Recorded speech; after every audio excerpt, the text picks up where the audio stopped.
Just like last week, silver is up over 100%.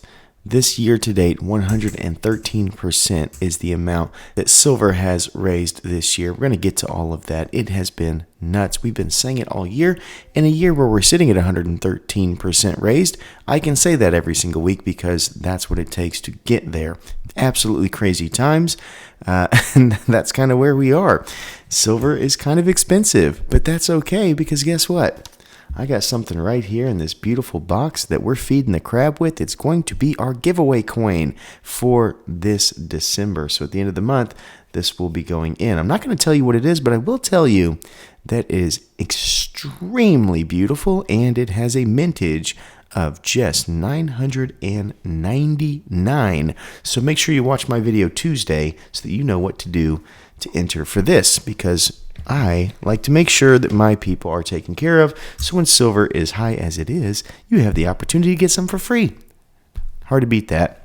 But today's video, as always, is sponsored by APMEX, the American Precious Metals Exchange. It's where I buy my silver and where you might consider buying yours too, because as collectors, we need fresh new things for our collection. And that is the only place I've ever gone to online where I was able to find new cool things every single month that I did not have, and not just go through pages and pages and pages hoping. So that's why I choose APMEX, and I hope you will consider choosing them as well. All right, to our market data. We want to make sure that our stock markets are doing good, because as the economy thrives, your life tends to feel a little bit better, at least in theory. So here we are at the Dow Jones Industrial, my favorite place, 48,458. Let me get it on camera. I completely forgot to unzoom out here. All right, so it was down 245 points there on Friday. We know that the rate drop had some mixed reviews there, but it's still up a 0.5 point for the week, and that was enough because, as you see here on the 11th, 2 days ago, we were at an all-time high as reflected here. So 2 days ago, we hit an all-time high on the Dow. That's a big deal. S&P 500, as you see, 6828, down 73 points, but we're up 1%, which, yes, means we hit an all-time high as well. 6901 reflected there. The 11th, so the 11th was strong for both of these days. As you can see, we've kind of been playing in this zone for some time now.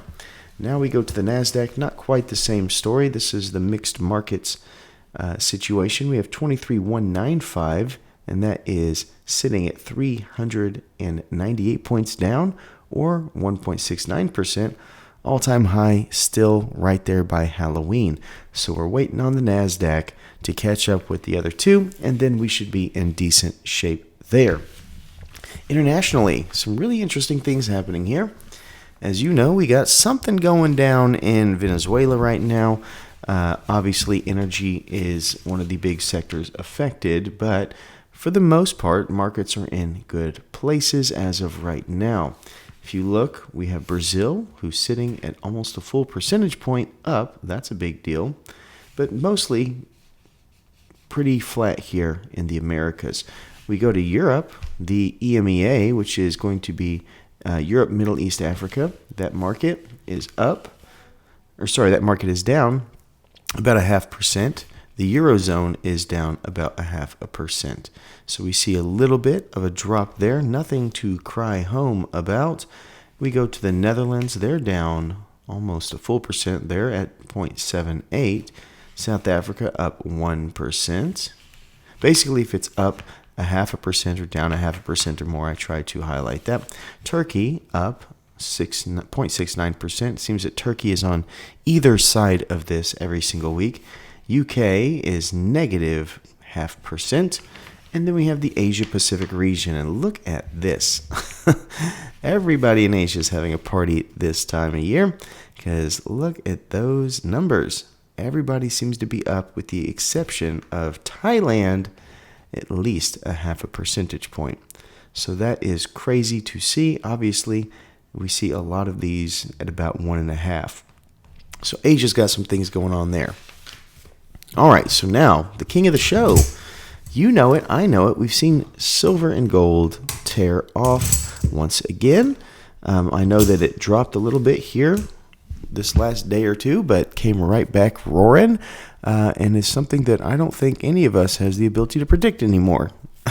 So if anybody thinks that they know exactly what's going to happen, when it's going to happen, I think that we all collectively know that's crazy. But as we go look at silver, we do see that, yes, it closed at $62.20 an ounce, which is just nuts. That means that this week we're sitting at $3.53 that it has climbed. That is 6.02% gain. Can you even think that that's where we're at? Like, it's not real to me yet. It feels a little bit crazy, but that's where we are. So I don't necessarily speculate or anything, but it is a bit nuts that that's kind of, I guess, where we're sitting at right now. All right, so obviously being 6% gained there, we know that it beat the markets. We know that it beat the U.S. dollar. But I do want to show you on this chart year to date what that looks like. As you can see, it's Mount Everest. I don't recommend you climbing it unless you have protective gear. But one thing that I do like to show you, look here. It looks almost like we have a mountain versus the plains when we add the Dow Jones and S&P for this year. But don't be fooled. The markets have done well. When I look over here, I can see that we have the 113% by silver, but we also have 16% by the S&P and 14% by the Dow Jones. Those are good numbers, folks. It's not like the markets have been tanking. They haven't. That's a pretty good return here on the year, but silver has just been absolutely on a tear.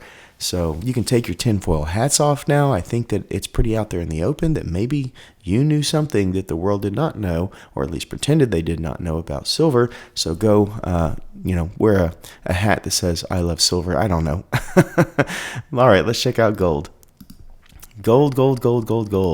On the week, it gained almost $100. It's at $4,317, 2.32% gained. It kind of did the same thing there on Friday where it had just a small dip, but it's still in good shape. And yes, all-time high, my friends, still over 60%, 63% to be exact. So an ounce of gold has gained over $1,500. We're seeing it at $1,677 this year to date. How crazy is the world we live in? And not as dramatic, but still dramatic as we bring in the Dow Jones and the S&P, as you see. So we can see the rise a little bit more dramatically here that the S&P and Dow Jones had, but overall, gold has destroyed the markets this particular year. It's not every year, let's not act like it is, but this is a year where gold and silver have been the unified kings of the castle. So that is what we have for you today.